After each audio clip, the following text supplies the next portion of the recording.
proponte a conectarte con todo lo que vamos a compartir. Esta enseñanza se llama, para los que anotan, los que les gusta anotar, se llama Benjamín, no Benoni.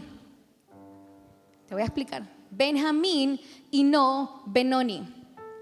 Y yo quiero explicarte quién es Benjamín. Benjamín es uno de los 12 hijos de Jacob, de las 12 tribus que se representa. El segundo hijo de su esposa Raquel. El segundo hijo de su esposa Raquel. Y este segundo hijo, cuando llegó, su madre tuvo partos y complicaciones a la hora del parto. Tanto así que su madre, mientras él nacía, ella estaba a punto de morir. Y cuando su madre, antes de fallecer, dice Benoni, porque es un hijo de dolor. Benoni significa hijo de dolor. Vamos a leer la palabra, pero quiero darte un contexto de quién es Benjamín y por qué el nombre. Inmediatamente su padre lo llaman, toma al hijo y él le cambia el nombre. No le dice Benoni, le llama Benjamín. Y Benjamín se llama, se lo voy a leer textualmente, Benjamín, del hebreo Ben y Amín, hijo de la diestra o mano derecha. Él tomó la criatura que fue nombrada producto de un momento de dolor para su madre, pero que no era el destino de él.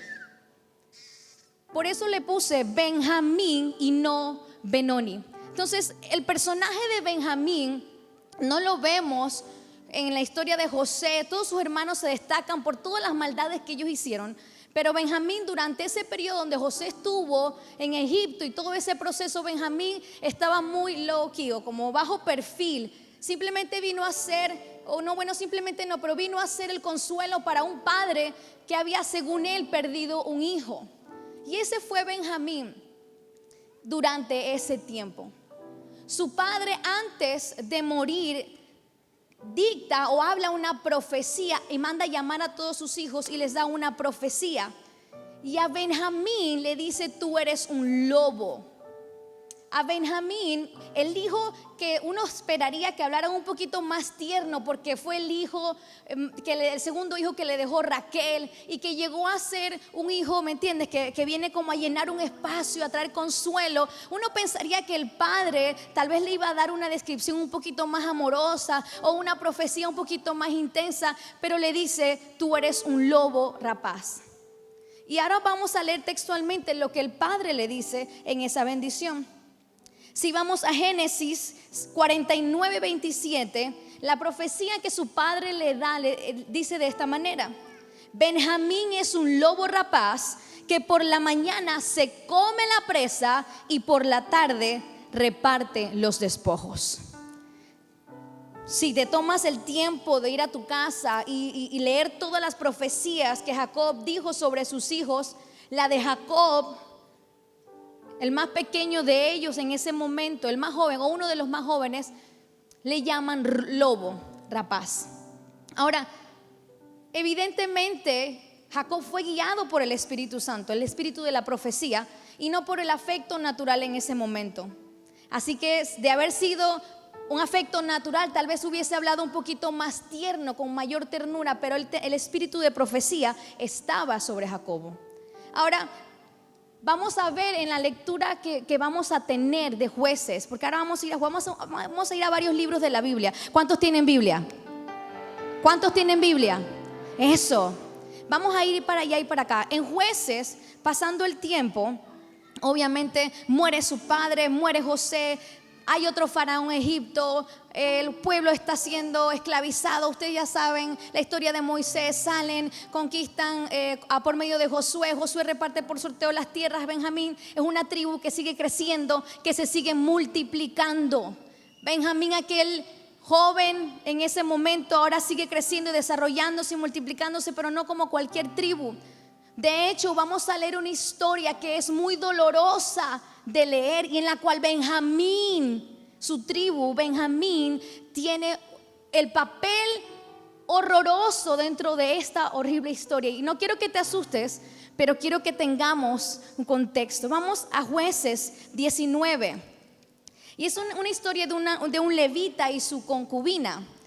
Y voy a leer los primeros versículos, y como este capítulo es muy largo, vamos a ir tomando los versículos, ¿ok? Jueces 19 dice: en aquellos tiempos, cuando en Israel no tenían rey, hubo un levita forastero que vivía en la parte más lejana de los montes de Efraín. Este levita había tomado como concubina a una mujer de Belén de Judá, pero ella le fue infiel y se regresó a la casa de su padre en Belén de Judá, donde estuvo 4 meses. Entonces su marido fue a buscarla y le habló con mucho cariño para hacerle volver. Llevó consigo unos criados y un par de asnos, y su mujer le pidió que entrara a la casa, y cuando el padre de la joven lo vio, salió muy contento a recibirlo. Y así fue como él se quedó 3 días en ese lugar, comiendo y bebiendo. Esta situación, él intentó irse de la casa de sus suegros varias veces, porque él había ido por su esposa, pero le decían: quédate. Más adelante vemos como uno de los criados le dice: no te vayas, que ya es muy tarde, no te vayas. Pero él insiste en irse.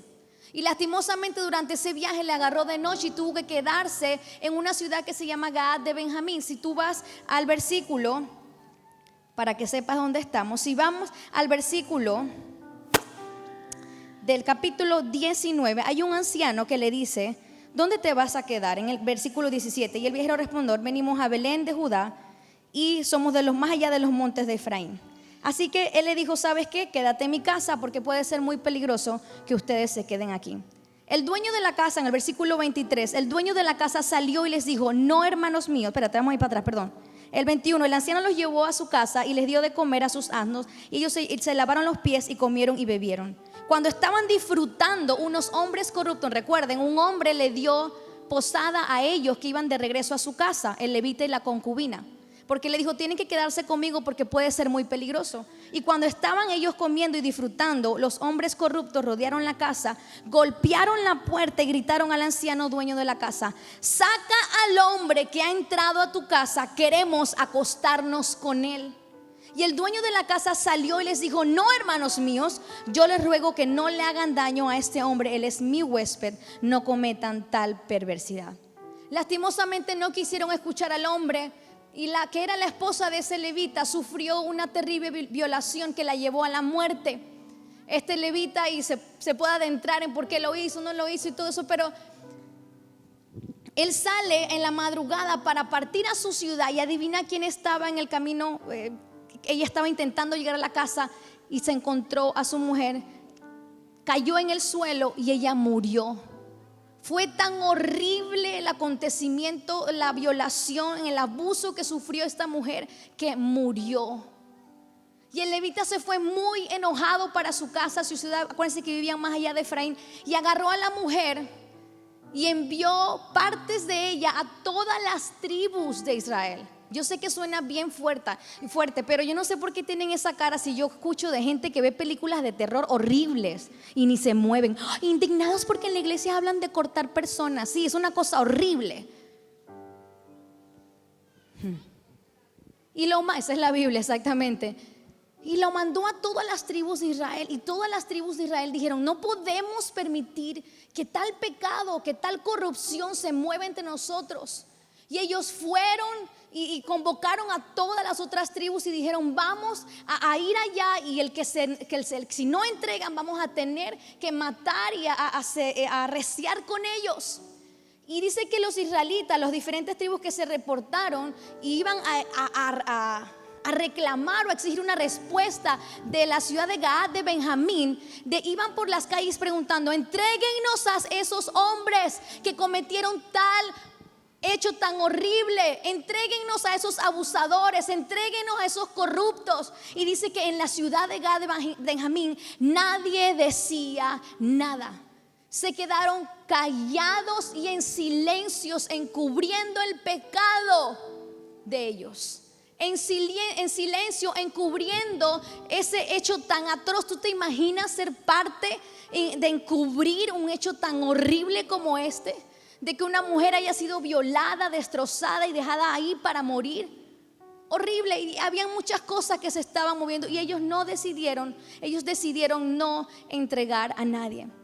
Y es ahí donde yo quiero llevarte, porque vemos un nombre que fue declarado sobre ellos, que es Benjamín, mano derecha. Y vemos cómo el diablo trata de confundir su identidad, y hay una lucha entre el Benoni, hijo de dolor, y Benjamín, mano derecha. Benjamín, mano derecha. Aquellos que se suponen que debían resguardar los valores, deberían resguardar los principios, aquellos que deberían levantarse como fuertes guerreros. Y te digo por qué fuertes guerreros, porque la Biblia describe esta tribu como una tribu de guerreros. De hecho, el primer rey de Israel, Saúl, salió de ahí y dice que era un hombre que era habilidoso en la guerra, fuerte. Entonces los de Benjamín, la tribu de Benjamín, se reconocían porque eran muy fuertes y habilidosos. Eran gente, mira cómo lo describe, dice que agarraban una piedra en una onda y podrían darle un cabello. Imagínate, tú ni siquiera una bola de basquetbol en cestas, ¿cierto? Cuando Lucas me pone a jugar no le pego a nada de eso. Pero así de habilidosos eran ellos. Y vemos cómo va la lucha de identidad de un Benoni y Benjamín. Aquella tribu que por su fortaleza podría uno decir, wow, se convirtió en la mano derecha de los principios del reino, pero en realidad se estaban convirtiendo en hijos de dolor. Un nombre que no era de ellos, una identidad que no era la de ellos. Pero caminaban no solamente aferrados, sino actuando según lo que veían. La tribu de Benjamín en Jueces 19, ahí lo puedes leerlo, y describe cómo ellos lo dicen, una tribu llena de energía, porque era de las más jóvenes. Una tribu que era muy habilidosa, dice que tenía mucha energía. Era la tribu más guerrera de todo el pueblo de Israel. Su espíritu era feroz, poco generoso, fuerte, atrevido. Y mira, era que a pesar de ser de las más jóvenes, todas las otras tribus le tenían miedo por la fortaleza que esa tribu de Benjamín tenía. Le tenían miedo y temor porque ellos sabían que eran imparables, que si decían que van a hacer algo lo hacían y arreciaban, y se tenían que dejar todo un campo desierto, lo hacían, porque así de guerreros e insaciables eran hasta que cumplieran lo que tenían que hacer. Y a pesar de todo esto, número uno, yo quiero que anotes ahí. Yo quiero que entendamos. Ellos eran pueblo de Dios. Conocían los principios, conocían cuáles eran las cosas que regían al pueblo de Israel, pero se olvidaron y antepusieron sus opiniones, sus deseos, sus habilidades y su fortaleza por encima de la ley y los principios que Dios había establecido. Habían puesto por encima toda su fuerza, toda su energía, y se olvidaron de lo correcto, de lo justo, de lo que era bueno y agradable. Se olvidaron y empezaron a nublarse en su mirada qué era lo bueno y qué era lo malo. Tanto así que le rindieron más lealtad a su tribu. Prefirieron ser leales a sus amigos. Prefirieron serle leales a aquellos en su comunidad antes que a lo que Dios había dictado que era pecado. Decidieron ser leales a su tribu, a su comunidad, a sus amigos, y se olvidaron de la ley de Dios. Se olvidaron de los principios que habían sido establecidos. El resto de sus hermanos, recuerda, ellos intentaron resolver la situación sin una guerra. Ellos intentaron resolverlo con una guerra, pero ellos decidieron traicionar sus principios y sus valores, y decidieron no obedecer la ley. Podían hacerlo, pero no lo hicieron. Prefirieron ser leales a todos esos hombres antes que a Dios, a sus deseos y opiniones antes que a la palabra de Dios. Y si ellos hubiesen puesto la ley de por medio, la ley le hubiese mostrado a ellos inmediatamente lo torcido de su decisión. Por eso, y tú y yo no sé si estás captando, Benjamín era de los más jóvenes. Eran reconocidos como una tribu con mucha energía y con mucha fuerza. Y la generación de los jóvenes son tribus o comunidades o generaciones con mucha energía y con mucha fuerza, ¿sí o no? Pero ¿sabes qué? El error de ellos fue anteponer sus deseos, opiniones y a sus amistades antes que la ley. Y ellos estaban cometiendo ese error. Y tú y yo como generación, si queremos ser una generación que conquiste, una generación que realmente se apropie de la identidad de ser hijos, mano derecha del reino de Dios, tenemos que empezar a guiar todo lo que hacemos por la palabra de Dios. Todo lo que yo opino, todo lo que yo deseo, todos los sueños de mi corazón, todas las ideas que yo tengo, todo tiene que ser guiado por lo que el Señor quiere para mi vida. ¿Qué es lo que Dios quiere para mi vida? ¿Qué es lo que opina Dios acerca de esta idea que yo tengo? ¿Qué opina Dios de este sentimiento que yo tengo? ¿Qué dice la palabra acerca de esta conducta inmoral que yo tengo? ¿Qué dice la palabra acerca de estas actitudes que tengo en casa? ¿Qué dice Dios acerca del servicio que yo doy en mi iglesia? ¿Qué dice la palabra acerca del respeto que yo tengo en mi casa? Si tú pones la palabra evita que cruce esa maldición, que cruce esa muerte. No es que yo escucho muchos que siempre me dicen, no sé cómo hacer. La palabra. Si ellos hubiesen pesado su decisión con la ley de Dios, con lo que era bueno y malo, se hubiesen dado cuenta inmediatamente de lo bajo del encubrimiento que ellos estaban haciendo. Si tú tienes la palabra de Dios, mira, escúchame, yo quiero que me prestes atención. Mucha gente dice que tú eres de la iglesia, por eso es que tú andas diciendo esas cosas.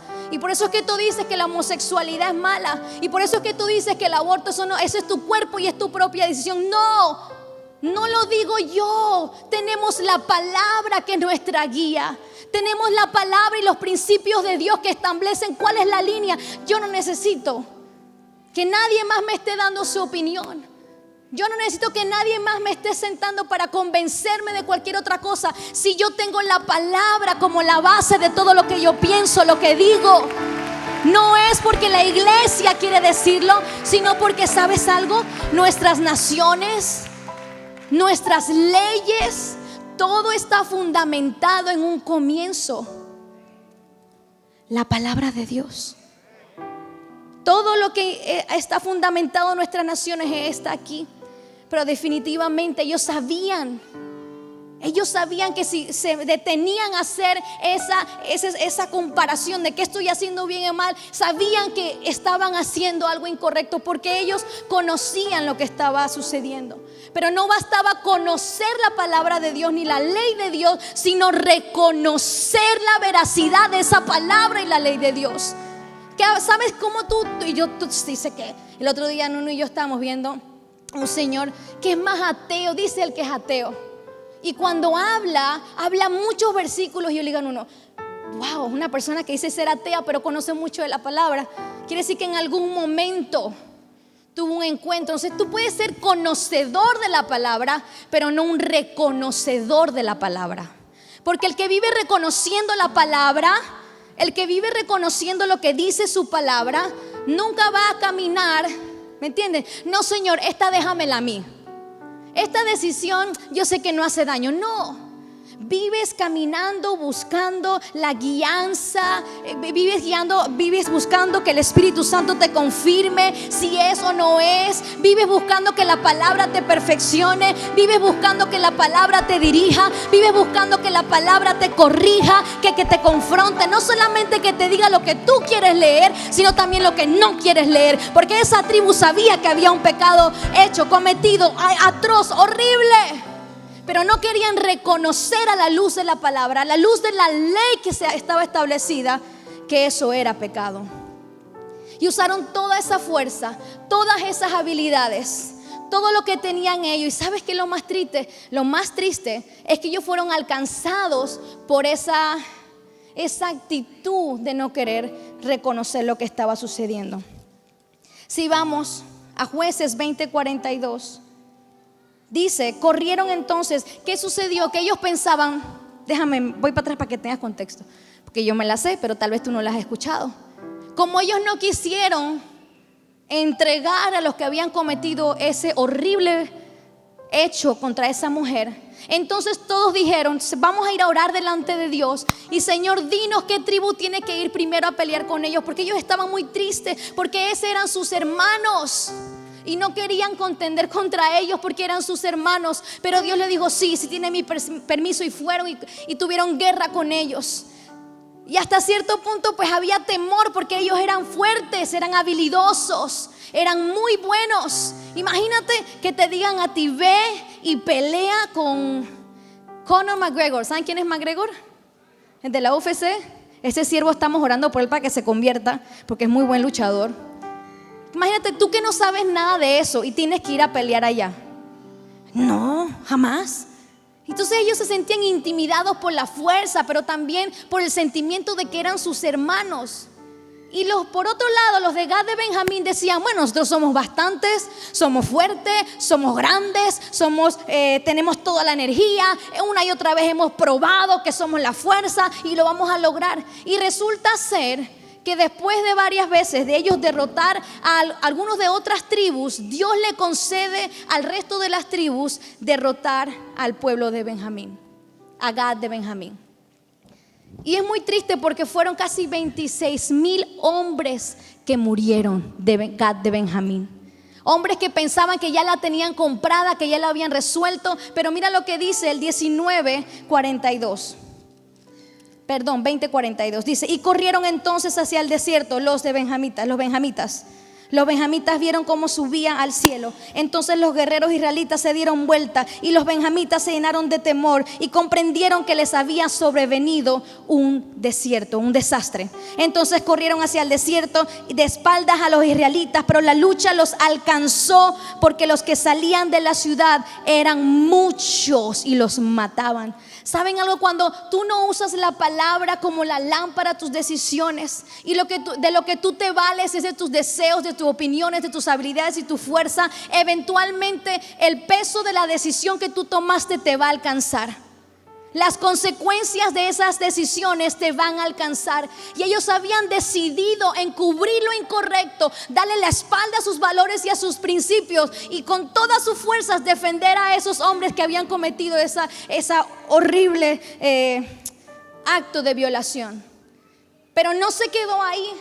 Tuvieron que asumir las consecuencias de sus terribles decisiones. Y a veces no medimos y nos ponemos a defender lo indefendible delante de Dios, consciente y inconscientemente, ignorando que hay una consecuencia horrible de muerte detrás de todo lo que no respalda la palabra de Dios. Así de sencillo. ¿Sabes? El problema, te lo repito, no era el conocimiento, sino el reconocimiento del poder de la palabra de Dios. Pero ¿saben? De los jóvenes podrán decir: bueno, ¿qué se puede esperar de ellos? Son muy impulsivos, tienen mucha energía, tienen muchas ganas de hacer las cosas, pero no lo saben hacer, pobrecitos. Porque mira, son fuertes, mira todo lo que arman, todo lo que hacen. Y no se puede esperar mucho de ellos, porque a la final toda esa fuerza siempre la malgastan. A mí me molesta horrible cuando hablan así de los jóvenes. No sé si es porque amo tanto a esta generación, pero me molesta cuando dicen eso. Cuando dicen: es que ¿qué se puede esperar de ellos? Pero si meditas un poquito, a veces como que es cierto, ¿verdad? Tenemos tanta fuerza, tanta habilidad, tanta energía, y la malgastamos. La malgastamos defendiendo lo indefendible, protegiendo precisamente la situación y la cosa que nos va a destruir finalmente, por mera terquedad de no reconocerlo ante la palabra de Dios. Pero aunque esa historia es muy triste, y uno podría decir: ¿qué puede salir ahora de ellos? No hay esperanza, porque una y otra vez Saúl, pues también, tú sabes, ¿no? Saúlcito, pues, qué bonito, rey Saúl. Y uno pensaría: no, de estos jóvenes no se espera nada. No, ni se recuesten en ellos, porque no hay esperanza. Te digo algo: sí hay esperanza. Pero te voy a probar por qué hay esperanza. Porque de esa misma tribu, muchos años después, salió la reina Esther. La reina Esther venía de esa misma tribu que un día le dio la espalda a sus valores y a sus principios. Y ahora sale en escena una Una joven mujer que llega a un puesto de reinado, de gracia, de tener corona y riquezas. Y estando ahí fue llamada para una tarea especial. No todo está perdido en nuestra generación. No todo, no, señores, los que nos llaman generación de cristal. No. Aquí no hay generación de cristal. No, aquí la hay. Y entonces, aquí no hay generación de cristal. Aquí no hay una generación llorona, con falta de energía. No, y la energía que tenemos sabemos usarla bien. Prueba de ello es que hubo una oportunidad para probar que de ahí podía salir algo grande. Y yo estoy segura que de esta generación puede ser que allá afuera haya perdidos, gente que está haciendo, jóvenes que le están haciendo guerra a los principios y los valores, jóvenes dentro de la iglesia que también le hacen guerra a los principios y valores. Pero también sé que se van a levantar reinas Esther en medio de nosotros para cambiar la historia de todas esos precedentes que están atrás, de que no soportamos, que no aguantamos, que aplaudimos lo malo, que consentimos el pecado. Vamos a cambiar la historia que se repite una y otra vez de los jóvenes.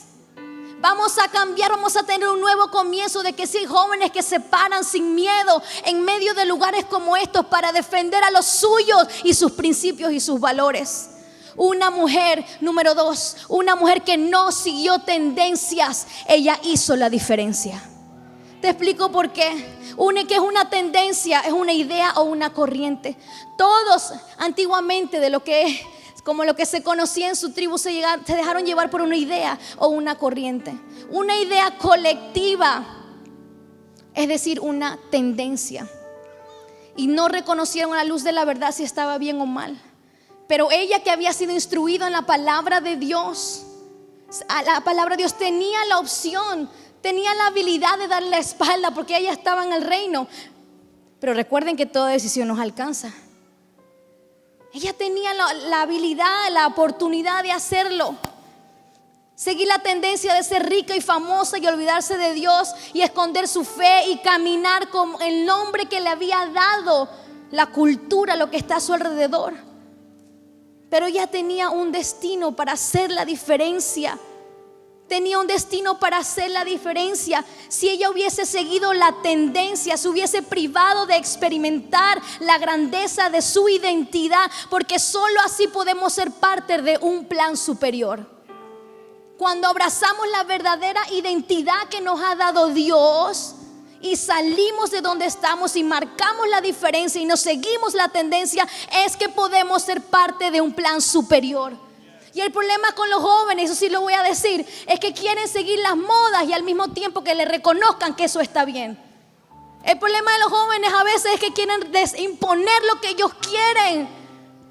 Y eso es cierto porque tenemos mucha fuerza, tú me entiendes, mucha energía.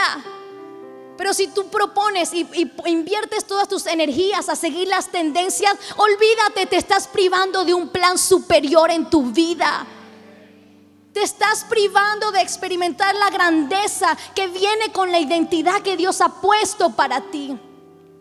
Dios te ha llamado para ser reina, para ser rey, para ser conquistador, para ser mano derecha. Dios no te ha levantado para ser un hijo de dolor. Dios no te ha levantado para vivir en pecado, ni para que tú andas comprometiendo tus valores y principios para sentirte bien. No, Dios te ha levantado para que tú puedas ser parte de un plan superior. Si ella no hubiese hecho eso, ella hubiese sido parte de ese nombre, la falta de identidad del Benoni, hija de dolor. Porque al no haber hecho eso hubiese provocado mucho dolor entre su pueblo. Pero ella, al haber sobresalido, le dio la oportunidad a su pueblo de poder defenderse y luchar contra aquellos que querían destruirle. Hoy Dios quiere levantar jóvenes que no sigan tendencias, sino que hagan la diferencia. Jóvenes que hagan la diferencia. Jóvenes que hagan la diferencia. Sabes, las tendencias finalmente te cobran las facturas. La tendencia no te va a dejar caminar muy alegre. Al final te va a decir, como en la canción que dice, no, al final todo lo que tú consumes lo tienes que pagar. Todo. Pudo haberse centrado en ella misma. Pudo haberse dejado llevar por la tendencia.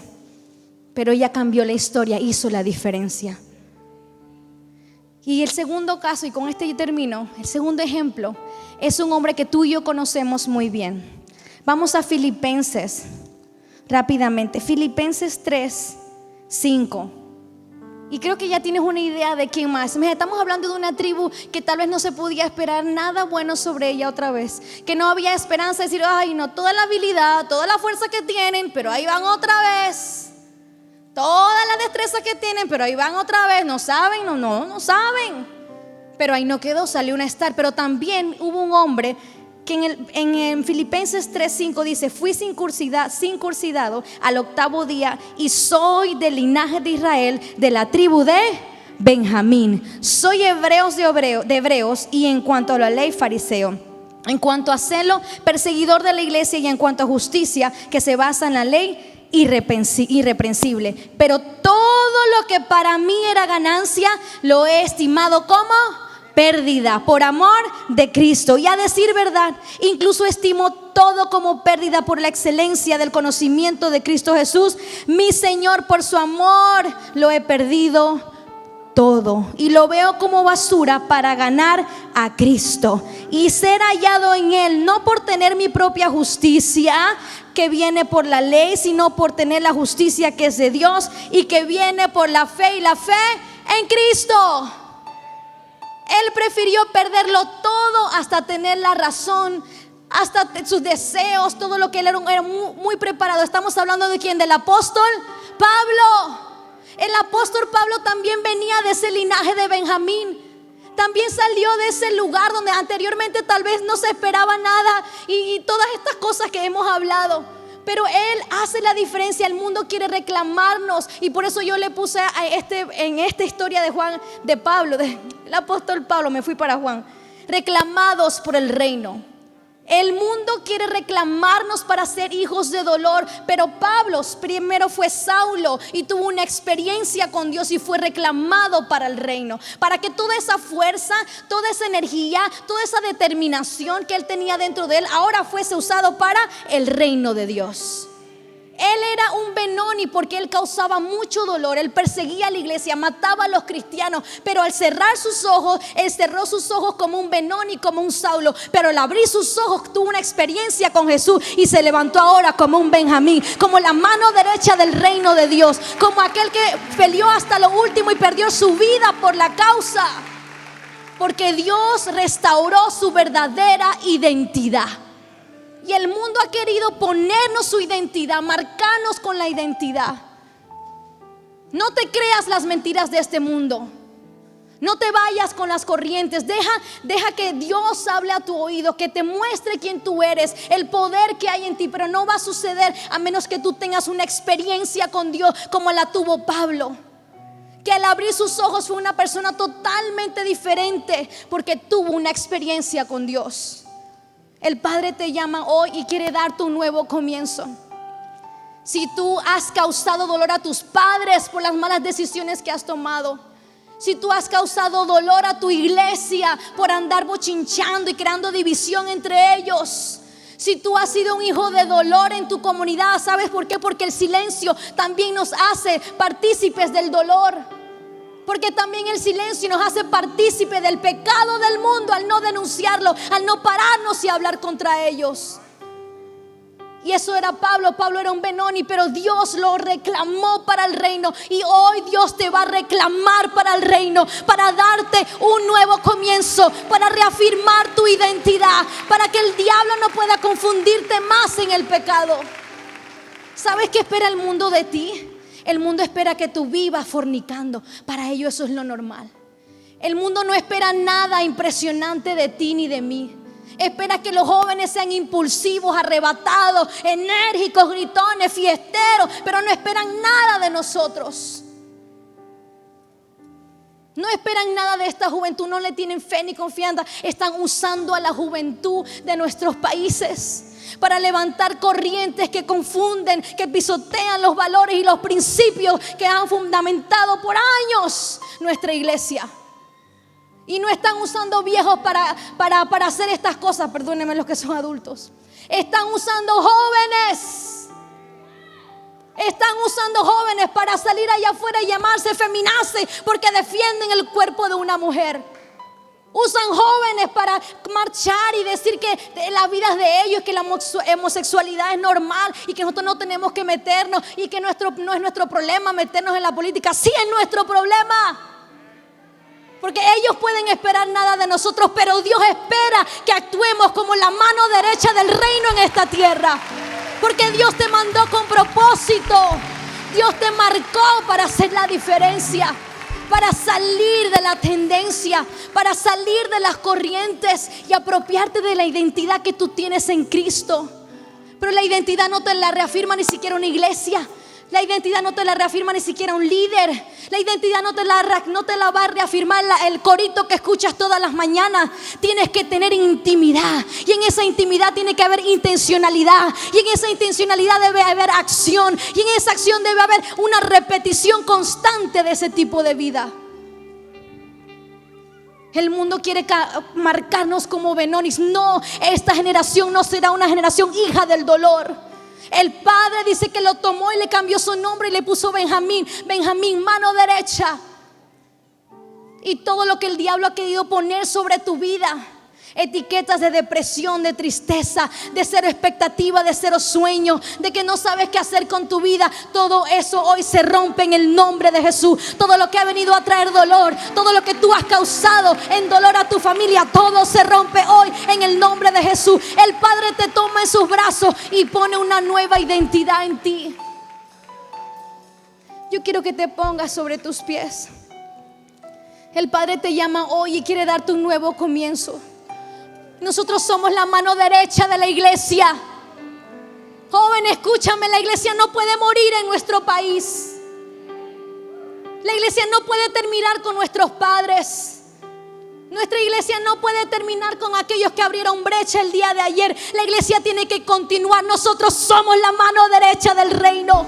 Por eso tiene que haber jóvenes apasionados, jóvenes que amen vivir en santidad, jóvenes que no hagan lo que hicieron los primeros, que no reconocieron la ley, que no reconocieron lo bueno y lo malo ante los ojos de Dios, sino que caminaron por deseos, impulsos y tendencias.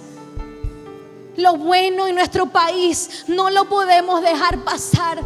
Joven, escúchame, quiero hacer un llamado de atención de todo corazón. Fuimos llamados, sacados de esa historia que quiere el mundo marcar sobre nuestras vidas para ser hijos manos derechas. El reino necesita de tu energía, el reino necesita de tu fuerza, el reino necesita de tu creatividad, el reino necesita de ti para salir a las calles y predicar su palabra, para ir a los barrios donde no se conoce de Cristo, para ser de aquellos que se paran en sus colegios y perder la vergüenza, para ir a sus universidades y a sus escuelas. Yo no sé quién aquí necesita un cambio de identidad. Tu casa necesita a alguien que sea mano derecha. Un joven que marque la diferencia en la casa. Un joven que honre a sus padres. Jóvenes que simplemente sepan reconocer sus errores. Ellos tuvieron la oportunidad de reconocer sus errores, pero no les dio la gana. Una generación que no se deje llevar por impulsos.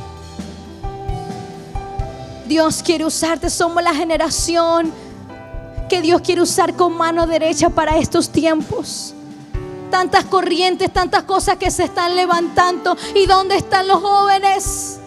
¿Dónde están los jóvenes? ¿Dónde está la fuerza? ¿Dónde están aquellos que tienen energía? ¿Dónde están aquellos que no tienen miedo? Aquellos que son feroces, aquellos que van a pelear a capa y espada por los principios y valores. ¿Dónde están aquellos jóvenes que no se van a dejar marcar por lo que el mundo dice sobre ellos, sino que van a hacer la diferencia? Van a salir de la tendencia y van a hacer la diferencia. Pero tenemos que levantarnos con esa seguridad. Y la única manera de hacerla es como Pablo tuvo su experiencia con Jesús. Esta noche ya, sí, noche, cierra tus ojos ahí donde tú estás. Cuando el papá le llamó lobo, estoy segura que no lo hizo para maldecirlo. Un lobo se caracteriza por su ferocidad, su espíritu de manada. Y los jóvenes sí saben hacer eso, andar en manada. Y son muy feroces y tenaces. Y los jóvenes digan lo que digan, pero saben sobrevivir en ambientes hostiles. Porque cuántas historias no conozco yo aquí de jóvenes que han pasado por situaciones muy difíciles en casa, pero ellos están aquí. Jóvenes que sus padres les han dicho: no, si sigues a Cristo te vas de esta casa, pero ellos están aquí. Jóvenes que saben sobrevivir cuando los demás se burlan, los señalan y los rechazan. El papá le dijo lobo, y estoy segura que no fue para maldecirlo, fue para describir el carácter, la fuerza que iban a tener ellos. El lobo, sus cuerpos están configurados para resistir viajes de larga distancia, con un pecho estrecho y espalda y patas potentes. Dice que tienen garras que no son retráctiles, pero es que les permite aferrarse, sujetarse a diferentes superficies para tomar estabilidad. ¿Me estás escuchando? Para tomar estabilidad. El que tiene estabilidad no se deja llevar por las tendencias, porque el que se aferra a la palabra de Dios es inconmovible. El que se aferra a la palabra de Dios no se va a dejar convencer rápidamente por lo que otros dicen, por lo que otros opinan, por lo que otros piensan, porque están aferrados firmemente a la palabra de Dios. Dice que tiene un agudo sentido del olfato, además de una visión nocturna. Hacen de ellos unos cazadores terribles, porque dice que cuando tienen hambre ellos no se detienen. Dice que hasta que ellos no sacien su hambre no se detienen. Y sabes algo, hasta que no conquistemos a todo Panamá para Cristo no nos vamos a detener. Hasta que no conquistemos a nuestras escuelas no nos vamos a detener. Hasta que no echen para atrás todos esos proyectos de ley que quieren aprobar el homosexualismo, el aborto y todas esas cosas y corrientes del diablo en mi país, no nos vamos a detener, porque somos imparables. Pero tienes que salir hoy de Benonis a Benjamín. Tu verdadera identidad es hijo de Dios. Dilo: mi verdadera identidad. No, dilo con fuerza: mi verdadera identidad es hijo de Dios. Y mi compromiso no es aquí. Dilo: mi compromiso no es aquí.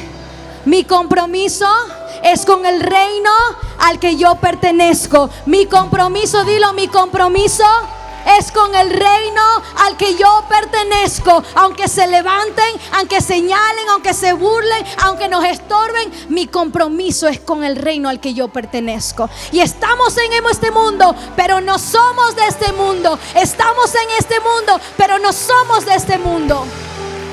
Y el Espíritu de Dios hoy va a venir sobre tu vida para encender todo eso que tú tienes, pero también para que lo sepas usar correctamente.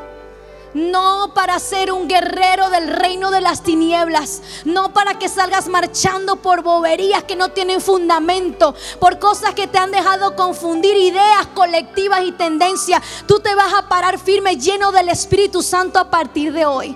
Yo quiero que cierres tus ojos ahí donde estás.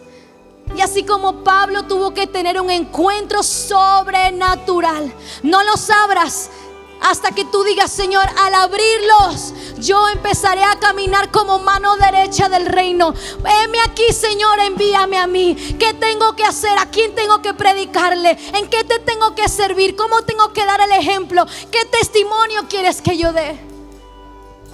Vamos, dile: Espíritu Santo, quiero un encuentro contigo. Padre, paséate en ese lugar. Aquellos que se han apropiado de nombres, Señor, que no son los de ellos. Depresión, tristeza, suicidio. Aquellos que se han apropiado de nombres que no son, Padre, los que tú ya habías determinado para su vida. Si hay esperanza, si hay esperanza.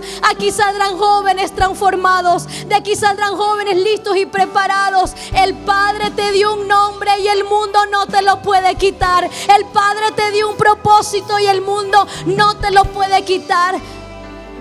Pero tienes que determinarte a salir de la tendencia, a hacer la diferencia.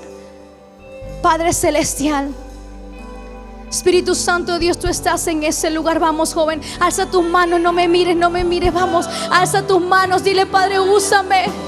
Tanto que se necesita hacer en los barrios, tanto que se necesita hacer. Quiero hacer la diferencia. Quiero que de mi generación se diga: de ahí se están levantando jóvenes diferentes. No son los mismos jóvenes. No son los mismos jóvenes impulsivos que una y otra vez tercamente no hacen caso. No, son jóvenes diferentes. Son jóvenes que hacen caso a lo que la palabra dice. Son jóvenes que viven en santidad. Jóvenes que hacen la diferencia. Vamos, joven, vamos.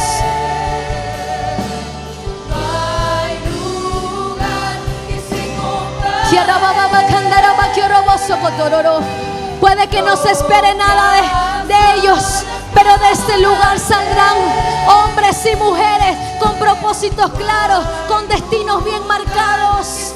Porque no fuimos llamados a ser hijos de dolor, fuimos llamados a ser mano derecha del reino. Padre, yo bendigo esta generación.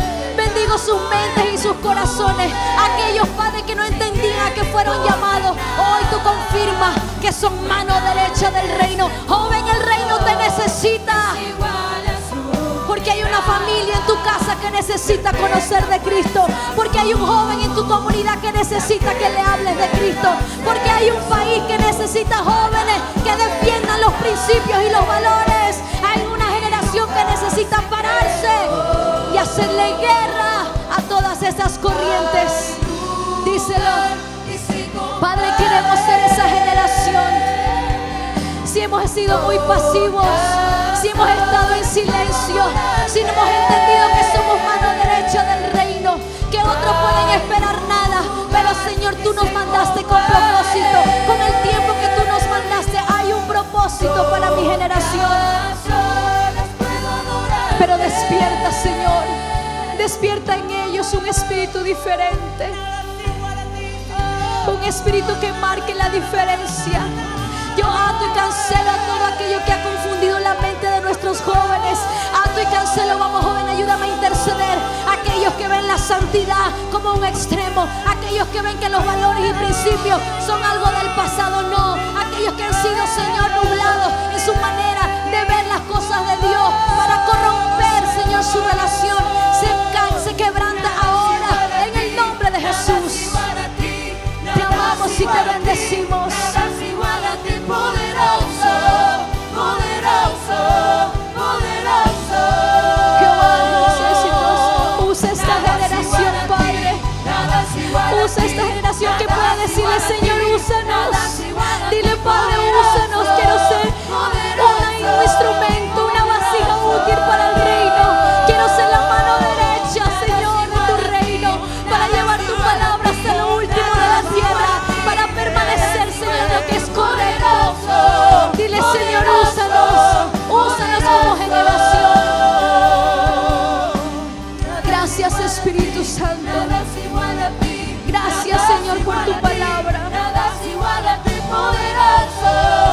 Gracias, Padre Celestial. Levanta tus manos ahí donde estás y dile, Señor, queremos ser una generación que tome el lugar que le corresponde. Que nuestros impulsos, Señor, no nos lleven a un callejón sin salida. Queremos ser jóvenes sabios que atiendan a tu palabra. No jóvenes, Señor, con toda esta energía, pero malgastándola, Señor. Queremos ser jóvenes útiles, que reclamados para el reino. Hoy reclamo a estos jóvenes para el reino, Señor. Reclamo a cada vida y a cada joven para el reino. Recalamos, Señor, cada mente y cada corazón para el reino. Reclamo sus propósitos.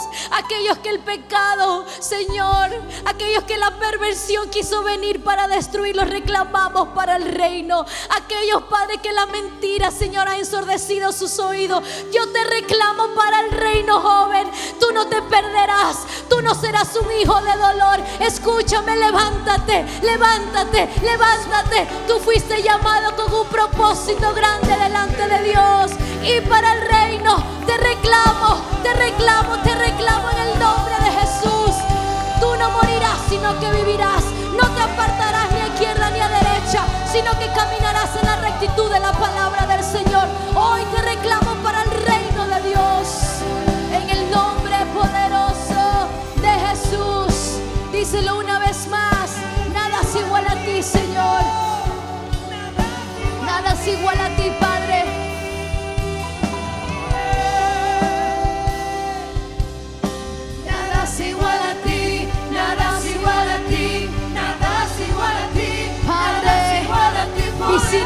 jóvenes. Visita sus